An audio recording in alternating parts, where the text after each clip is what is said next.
Hi guys, Muns here. On today's episode of All the Muns, I'm just going to give a quick reaction to the Wolverhampton game versus Manchester United.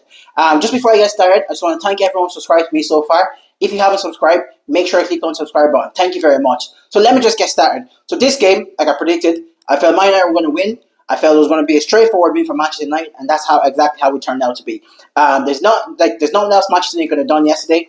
I would have liked the clean sheet, but obviously we conceded a goal. That was the only disappointing part about yesterday.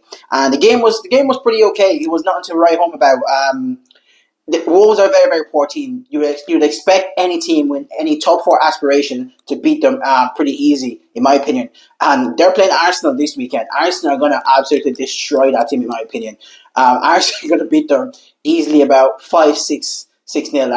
This Wolves team. They're a very, very poor team. They're one of the poorest team I've seen in the Premier League so far since I started watching football. They don't have much going forward.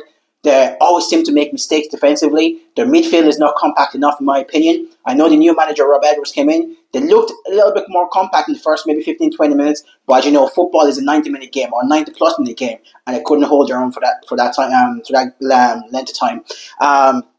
For Manchester United, everything good that happened for Manchester United last night came through Bruno. Bruno Fernandes, my goodness, take a bow. Honestly, for me, he's already a Manchester United legend. Let's hope if Bruno wins the Premier League title, he's going to be in some serious all-timer conversation in the Premier League, in my opinion. He's my favourite United player. Ever since he came to Manchester United, he's hit the ground running.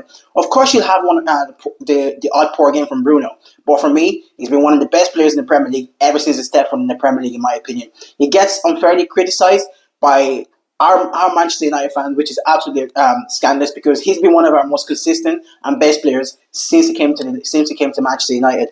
And obviously, with Bruno, he takes high risk, his high rewards, and that's where you're going to get that with Bruno sometimes. I'd rather a player that take high risk like that rather than a player that plays it safe all the time, backward passes, sideward passes. No way. Play the ball forward.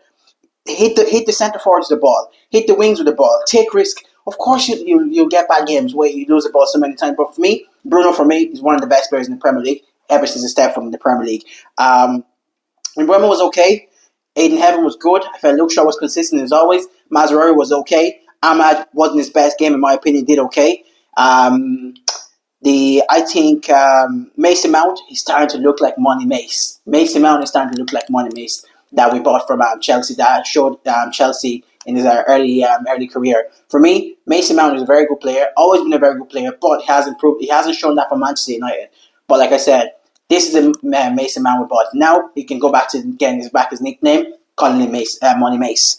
In this game, obviously, we won 4-1. You can only beat what's in front of you. I wasn't really moved by this victory, but it's Premier League. Victory are hard to come by. I'll happily take the 3 points. And hopefully this weekend, we can get another 3 points again.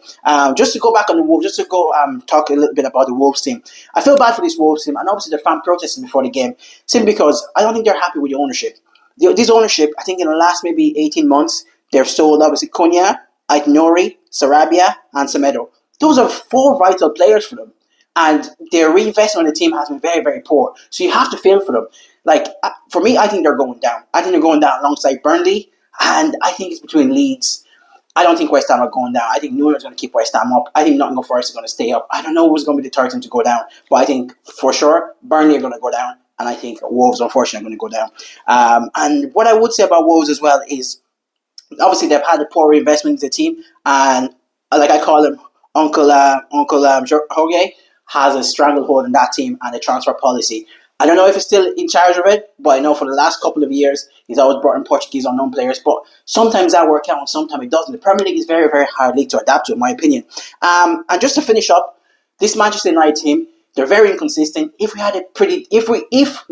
like I said, I'm not the biggest fan of Amorim. However, he does deserve the chance to stay to the end of the season. I'm going to back him to the end of the season. But of course, you're able to criticize the manager when the manager isn't, if the team isn't consistent enough. That's just common sense. Everyone does Amorim in. You can't even criticize him whatsoever, which is scandalous. Like, everyone is open to criticism. Just learn how to take criticism and you'll be fine. Like I said, I'm going to back the manager. Of course, I'm going to be critical of him when we lose and we play bad. However, I'm going to back him to the end of the season. What I would say is we need to go on a consistent run now. I know we haven't lost a game in last 9 games we haven't lost. I think we've picked up a couple of draws, a couple of victories, which is all well and good. However, we need to capitalize on the chances when other teams around us drop points, so we can get into top four and maybe even challenge for the league. This league is wide open to be challenged for. I would be like, I know I said start of the season, I said Manchester United are going to finish top four, top five. People laughed at me, but I feel this squad is more than good enough to compete for top four, top five. And the way the league is this year, anyone can beat anyone. We should be up there challenging for the league. I know it might sound crazy to some people, but that's what I believe in this Manchester United team. I think there's quality players. However, we just need to put it all together when it matters the most. Like the next three games are going to be very, very vital for Manchester United. They're going to be very tough three games, in my opinion. So we have Bournemouth at home at Old Trafford on Monday night. Then we have Villa away, and then we have Newcastle at home.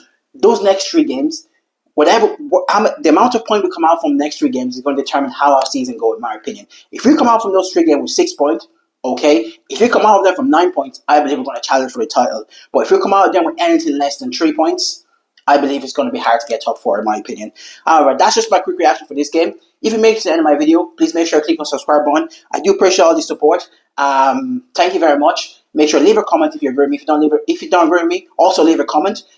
We can have a civil debate in the comment section. And also, make sure you like the video, share the video to anyone, your friends or family, whatever. And make sure also, don't forget to subscribe. Thank you very much. See you next weekend. Peace out.